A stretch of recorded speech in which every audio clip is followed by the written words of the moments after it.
Praise the lord. ప్రభుతో ప్రతిదినం అనే యొక్క ఆడియో డివోషన్స్ ద్వారా మిమ్మల్ని కలుసుకున్నటకు నాకు చాలా సంతోషంగా ఉంది. ప్రియులారా, ప్రభు కృపను బట్టి బాగున్నారు కదూ. ఈరోజు అంశము, హింసింపబడుతున్నావా, పరలోక రాజ్యము నీదే.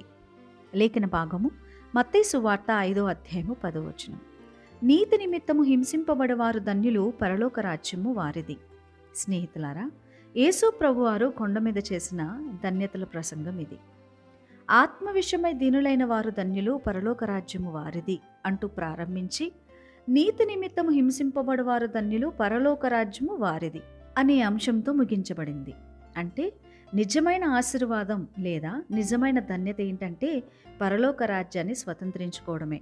ఈ లోకము చెడు కోరికలు, గర్వము, సత్యం గుంచిన ద్వేషముతో నింపబడి ఉన్నది. పాపములోనున్న వారికి నీతి న్యాయములంటే అస్సలు ఇష్టం ఉండదు. అందుచేవారు నీతి న్యాయాల కోసం జీవించే వారి కోసం పోరాటం చేస్తుంటారు. న్యాయవంతుడైన దేవుణ్ణి సహితం ఎదిరిస్తారు. తద్వారా నీతిమంతులు హింసను ఎదుర్కోవాల్సి వస్తుంది. నీతిమంతులు ఆదిమ సంఘము నుండి కూడా హింసింపబడుతూనే ఉన్నారు. స్టెఫెనుతో ప్రారంభమైన ఈ హింస నేటి వరకు కొనసాగుతూనే ఉంది. యేసు ప్రభువు శిష్యులలో యోహాను తప్ప మిగిలిన వారంతా కూడా కొరడాలతోనూ రాళ్లతోనూ కొట్టబడి చెరసాల పాలై తలక్రిందులుగా సిలువ వేయబడి చంపబడ్డారు. వీరు చేసిన తప్పేంటి? తప్పు చేసినందుకు కాదండి, తప్పు చేయొద్దని చెప్పినందుకు, నీతి కోసం, దేవుని వాక్యం కోసం వారు నిలబడినందుకు. అయినప్పటికీ ఈ లోకంలో ధన్యులు వారే కదా, పరలోక రాజ్యమే వారిది. వారి బాధలు, హింసలు కొద్ది కాలమే ఉండినప్పటికీ కూడా వారి ధన్యత స్థితి శాశ్వత కాలం ఉన్నది. పరలోక రాజ్యంలో వారు ఉన్నారు. స్నేహితులారా, మన జీవితానికి సార్థకత ఏదైనా ఉంది అంటే అది పరలోక రాజ్యం చేరడమే.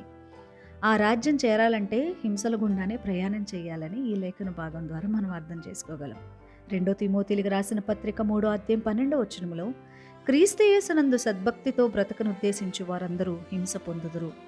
పరలోక రాజ్యాన్ని చేరే మార్గంలో ఎలాంటి శోధనలు, హింసలు, బాధలు ఎదురైనా ఆగిపోకుండా సాగిపోదాం. నీతి కొరకు ఆకలి దప్పులు కలిగి ఉందాం.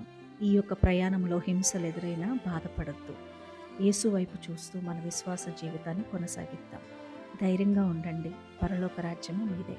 God bless you.